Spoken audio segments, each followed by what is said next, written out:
Yeah. Welcome to episode number 2 of WeBeWhisky. I'm Randy. And I'm Sean. Hi, everyone. And we're at the Daily Mail Barbershop today, by the way, Absolutely. in High River. High River. Today we're going to look at one Scotch, And one Bourbon. One Bourbon. So the Scotch that we're looking at today No beer. No beer today, no. Is Glenfarclas 12. So it's in a 700 milliliter bottle. It's bottled at 43%.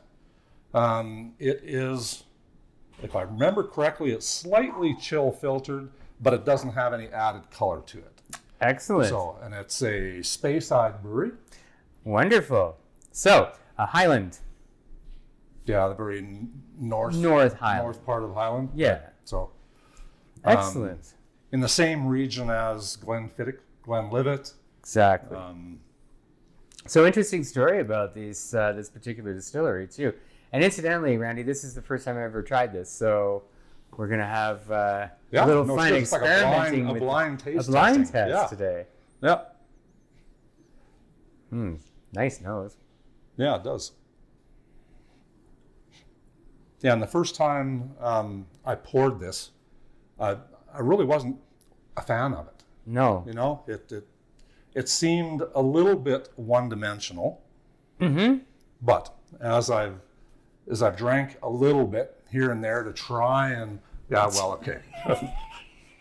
actually Drink tried a little bit here and there. I've tried to get a handle on what the tastes are in this, right?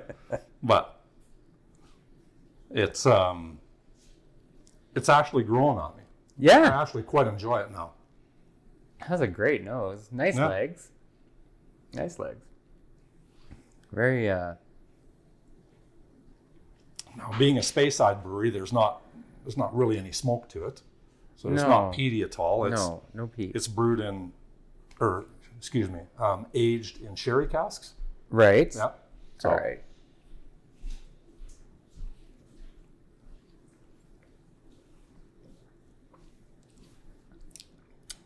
and I get that kind of brown sugar flavor right away. I'm not sure that I taste the sherry. Yeah, I don't know. Definitely got some orchard fruits going on there. Some pear and some apple.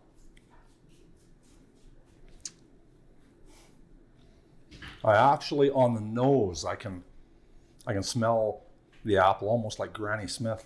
Yeah, I can. That's what I'm saying. And now on the finish though, I actually do have, and I do actually get that little bit of sherry in the end, just a tiny bit. Yeah.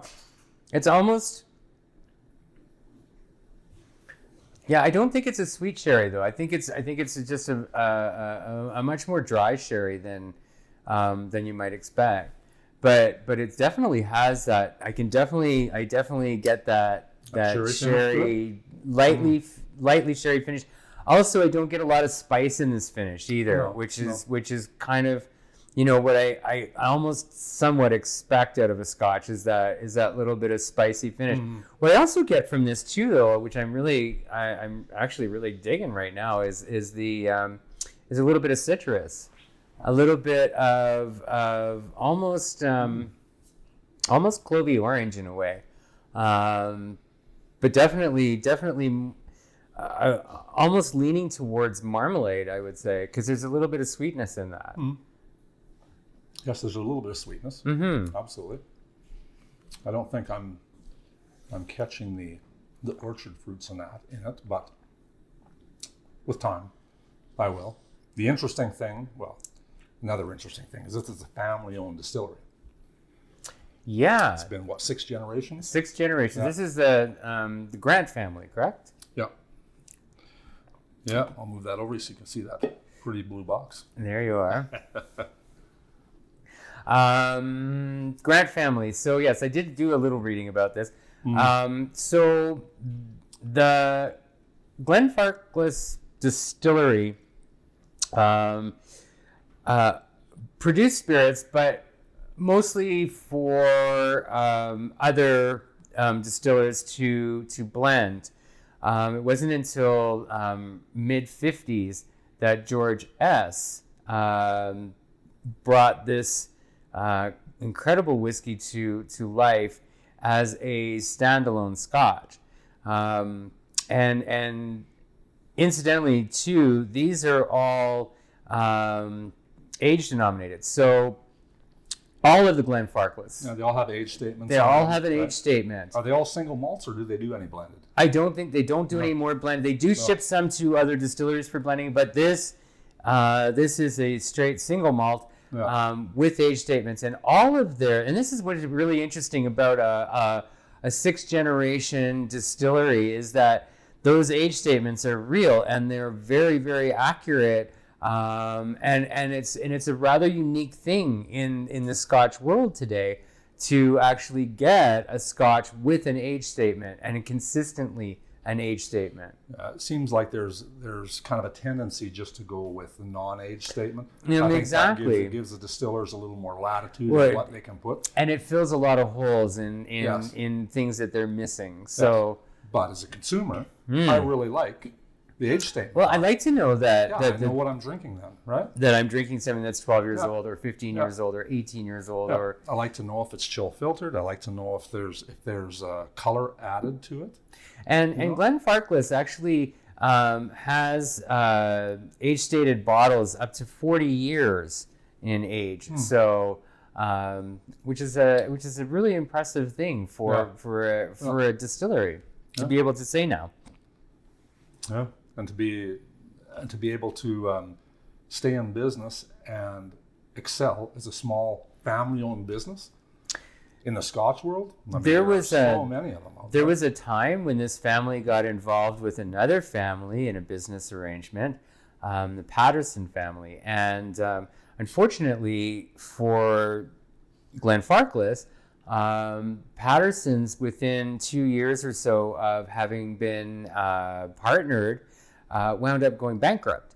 And it took an entire generation for the Glenfarclas distillery to recover from that incredibly damaging loss. Not only damaging to the bottom line in terms of what they were producing and selling, but also to the reputation of the distillery. Mm-hmm. Well, thank goodness they are back online again. Thank goodness. Yes. It's a very enjoyable Scotch. Over COVID, they did, however, suspend their distillery tours. They anticipate them starting up again in 2022. Oh. This year. So a lot of, if you're interested in going to Scotland from Canada, I'm sure there's a lot of cheap flights. you could do a distillery tour. Or two or Cheers. 5. Cheers.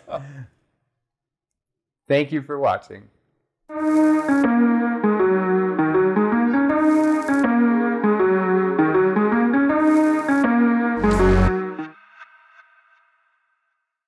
Alrighty. Okay. So what are we going to look at for bourbon this week? Today we have an interesting Wild Turkey bourbon. This one, though, is a collaboration between the Russell family, who are the master distillers of this fine Wild Turkey whiskey, and Matthew McConaughey, Academy Award-winning actor. So an interesting story with this particular bourbon. This Longbranch is representative of the long branch of the family tree, and in this case, there's a wonderful story where Matthew McConaughey's wife actually went to school in Kentucky, about 15 minutes away from the Wild Turkey distillery, and the master distiller Eddie Russell. His son is actually living in Austin, Texas, where Matthew McConaughey comes from. And so in this case, because of this great story and because of some maneuvering in the background by Matthew McConaughey, it created this unique collaboration. And it is more than just a family connection here. In this particular spirit, there is a gift from Texas that comes in the form of mesquite charcoal, and there is the white oak of the eastern United States that blend to create a unique filter that gives this whiskey just a very, very unique flavor and very, very different in terms of other Wild Turkey versions, as well as other small distilleries. Yeah. As And well. the mesquite is right there on the nose. That's the first thing that It's hits the you. first thing that Yeah. you smell. Absolutely. It's right there. So thank you, Texas, for Yes. that.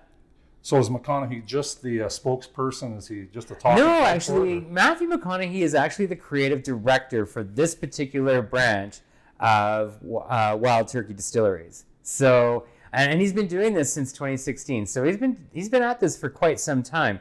This lovely bourbon came after this version of this bourbon came after many trials, many tastings, many times trying to get this right.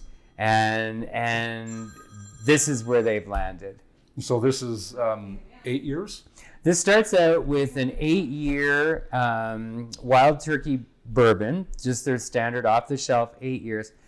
But then it's filtered, and filtered with, first of all, the American white oak charcoal. Charcoal. And then filtered a second time with the Texas mesquite. And this is where this unique flavor comes from. And it is outstanding. Well, it has a very unique nose on it. That, like I said, that With mesquite. Yeah, it's the very mesquite is pleasant. there.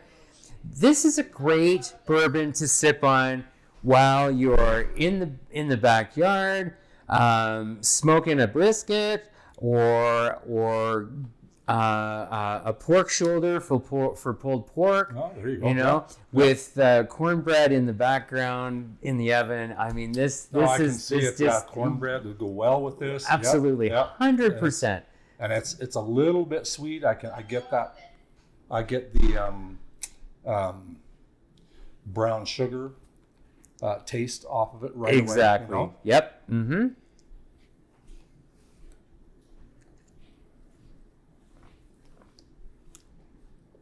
And that's that corn mash that gives that, and that sweetness though.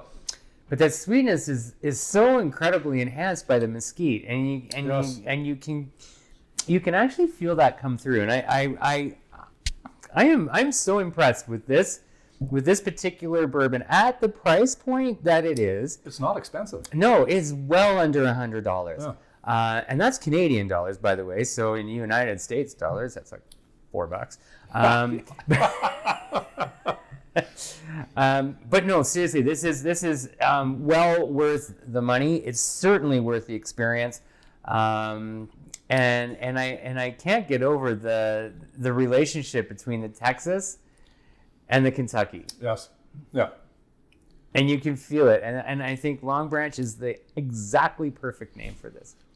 And most of the time, I would probably shy away from the celebrity endorsement kind of thing because Agreed. I just put no stock in it. 100% agreed. Yeah, like I mean, if this was a Schwarzenegger bourbon, I wouldn't touch it. Yeah. But in this case, it actually works. It actually works. Yeah. Very, very, very Yeah. nicely. So well done, Mr. McConaughey. Thank you, Mr. McConaughey.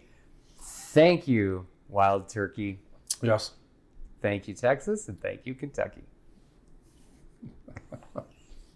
And thank you for watching. Yes. So if you like what we're doing, hit the like button. If you don't like it, hit the don't like button. Subscribe, and we'll see you in future editions. Exactly. You come on up to the Daily Mail next week. Thanks. See you later. Cheers.